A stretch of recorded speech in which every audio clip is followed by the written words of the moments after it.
cidadão de bem era proibido de ter uma arma e o criminoso tinha uma arma, Sanderson, e ninguém podia fazer nada. 30 fuzis por CPF. 30 fuzis por CPF. E aí eu te pergunto, diminuiu a quantidade de circulação de arma de fogo no território nacional a partir do governo Bolsonaro? Evidentemente que não.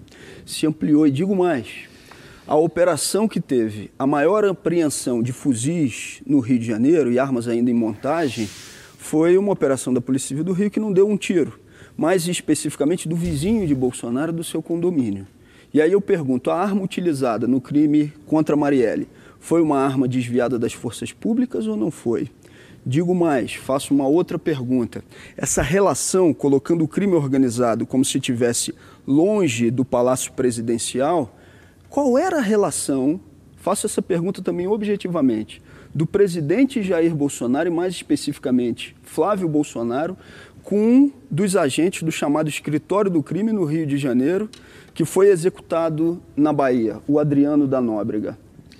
Essa é uma pergunta que tu tem que fazer para o presidente Bolsonaro ou para quem quer que seja. Né? Mas você é o aliado e o representante do presidente na Câmara dos Deputados, você não fala em nome do presidente? Né?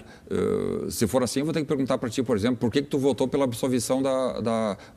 Você quer que eu responda agora? Claro. Quer que eu responda? Não, deixa eu perguntar primeiro, então. Pergunta que eu respondo. Deixa eu perguntar, por que nós, né, dentro da Câmara, tentando fazer a Câmara minimamente ética, nós temos uma deputada, Flor de Lis, envolvida no homicídio do próprio marido, né? Nós trabalhando para que a coisa funcione e vimos alguns poucos deputados votarem pela permanência dela como deputado. Responda a sua pergunta agora, posso? Dentre elas, o Glauber. Deixa eu responder? Claro. Posso? Então vamos lá. Os advogados apresentaram uma proposta no plenário da Câmara dos Deputados solicitando que houvesse a suspensão do mandato até que o júri pudesse ser realizado. Quando eles fizeram essa proposta, o Arthur Lira, presidente da Câmara dos Deputados, disse: primeiro nós vamos votar o processo de cassação, se ele não viesse aprovado, a gente vai para o processo de suspensão que acontece logo depois. 4 argumentos foram colocados para identificar o que fosse chamada quebra de decoro.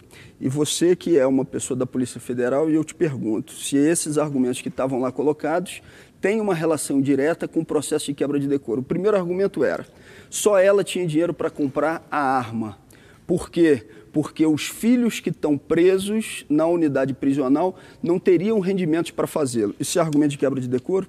O segundo argumento que era colocado lá naquele relatório também era o seguinte: olha, o que está acontecendo é que ela não está, nesse momento, tendo a oportunidade de, por ser deputada federal, já estar presa ou no cumprimento de pena. Isso é quebra de decoro, já que não foi ela especificamente que criou a legislação que trata desse mesmo assunto.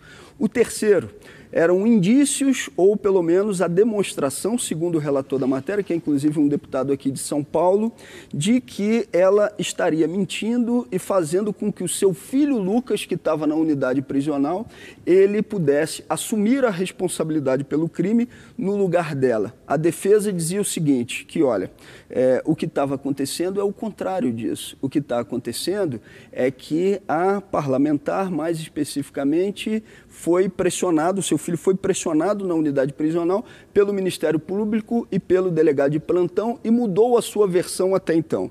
Ela é culpada ou ela é inocente? Não sei.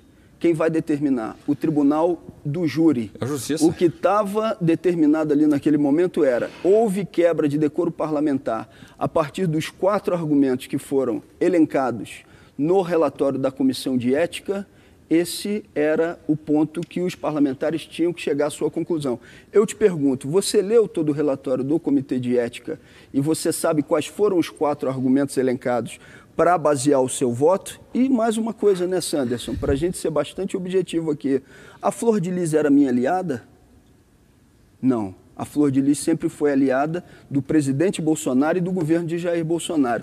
A Flor de Lis votou na deputada Luísa Erundina para presidente da Câmara dos Deputados? Não, a deputada Flor de Lis votou no deputado Arthur Lira, prometendo a ela, inclusive, segundo narrativas que se tornaram públicas, que a livrariam né, do processo de cassação na Câmara. Então, ela sempre foi uma aliada de vocês. Do ponto de vista político, ela está num lugar e eu estou no outro. Agora, do ponto de vista da avaliação do procedimento, eu trabalho a partir da avaliação das minhas convicções, e as minhas convicções fizeram com que a quebra de decoro colocada especificamente no Conselho de Ética passassem por um processo de avaliação que levasse à suspensão até o julgamento no Tribunal de Júri, que foi o primeiro pedido realizado e não aceito pelo presidente da Câmara. A diferença é, quando você me pergunta por que eu votei de uma forma, eu respondo olhando nos seus olhos e faço isso para o conjunto dos meus eleitores.